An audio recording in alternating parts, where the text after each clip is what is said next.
Hello everyone, Splat here, and in today's video I want to talk with you fine folks about Microsoft's new Xbox One X, formerly known as the Project Scorpio. It was announced during E3, and I've been keeping my eye on it.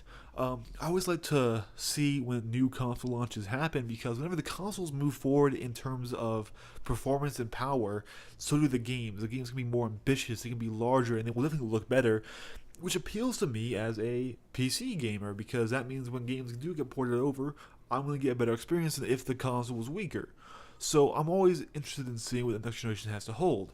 And with the Scorpio, I have to say I'm mildly disappointed. Now, hold on. Yes, it's still a good console. It's still going to give you 4K resolution. I'm not convinced it's going to give you 4K 60 FPS, especially in large open world titles, say like Far Cry or Borderlands or something like that. And let me go through my reasoning as to why and how this also plays out. So essentially, the Scorpio's biggest upgrade is in its GPU, and which is has 40 compute units compared to the 12 of the original Xbox One, clocked way higher at 1172 megahertz compared to 853 megahertz. Now, in comparison to modern graphics cards, that's not that much. It's actually relatively around the performance of a 580 or a 1060 graphics card. Now those are fine and fantastic graphics cards. They are not enthusiast level, they aren't Titan X killers. And here's where we get some people saying, oh, but it has 12 gigabytes of GDDR5 RAM. That's as much as a Titan. Well, the Titan has GDDR5X, which is substantially faster, but what you have to take into account is that memory is the total memory for the system. Now, this has a double-edged sword to it for the Scorpio, or the Xbox One X, which honestly doesn't sound nearly as cool as Scorpio. But of that 12 gigabytes of memory, only 9 gigabytes will be used for video. Now, that's actually perfectly fine. No one should be upset about that. The GTX 1080s, which I have two of in my system, only have 8 gigabytes of GDDR5X RAM. And essentially, why you want that much RAM, it doesn't do anything for your frame rate pretty much at all unless you don't have enough of it. That's going to be storage for your high resolution textures, for your high resolution frames as they're being rendered. Okay, so you want enough of that memory to store all of that high resolution info so you can push it out to your screen in a timely manner. If you run out of VRAM, you're going to see some serious issues. However, in the course of frame rate, VRAM doesn't really make a difference as long as you have enough. And especially if you have more VRAM than you need, it makes no difference whatsoever. What makes a difference is those compute units and the speed that they're running at on the core GPU. So really, you're just looking at a 580 for the GPU with 9 gigabytes of DDR5 RAM, which is pretty good. That's pretty impressive. The problem is, though, is that only leaves about 3 gigs of RAM for the main system, which, I mean, that's not a whole lot. That's really going to give you some issues, especially it being GDDR5 and a slower type of RAM. Now, it's still faster than DDR3 and other things, but when you compare it to some other systems, especially some PCs, that's not a whole lot of system RAM, and hopefully the games will take that into account and we'll be able to optimize around that. But that is a limitation right there.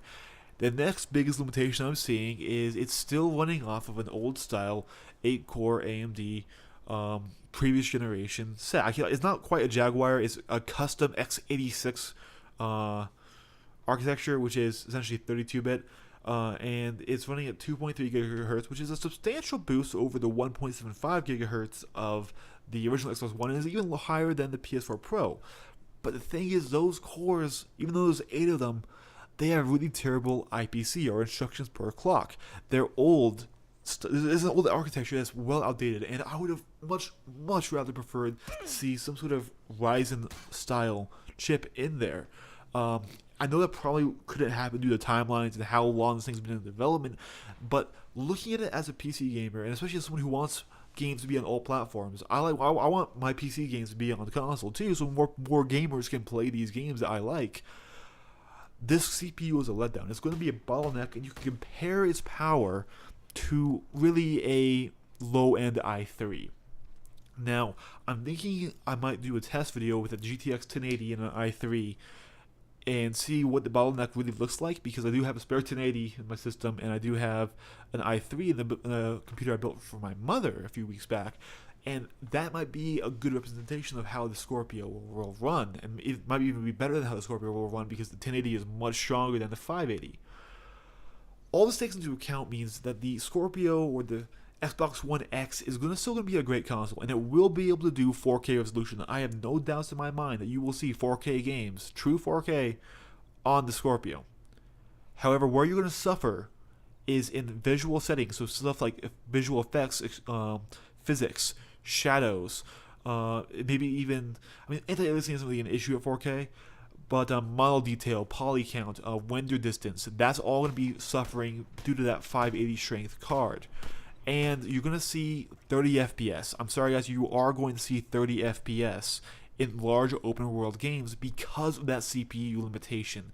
And I still think we can't see games like Battlegrounds, which we know is coming to the consoles, running at 60 FPS unless they do some major optimization between now and release, which they still could do. This could still happen. But as it sits right now, Battlegrounds is heavily CPU bound. Heavily. Same as Arma, same as Far Cry, same as all these other open world games. And that's why I was really hoping to see a stronger CPU in the system so we could finally truly get some, actual 60 FPS large open world environments on the console side. Because I'm a guy who enjoys his frame rates, and while I'm sure other people won't, or don't need high frame rates, I'm kind of spoiled by them being mainly a PC gamer. But I want console gamers to get the best that they can as well, so I was hoping for a bit better. Anyways guys, that's just my thoughts on the Xbox One X. I wasn't trying to bash it, I wasn't trying to, look down on console players or anything here. Those are just my thoughts on how, to me, it was a wee bit disappointing. Let me know what you guys think down below in the comments, and I will see you guys all in my next video. Goodbye.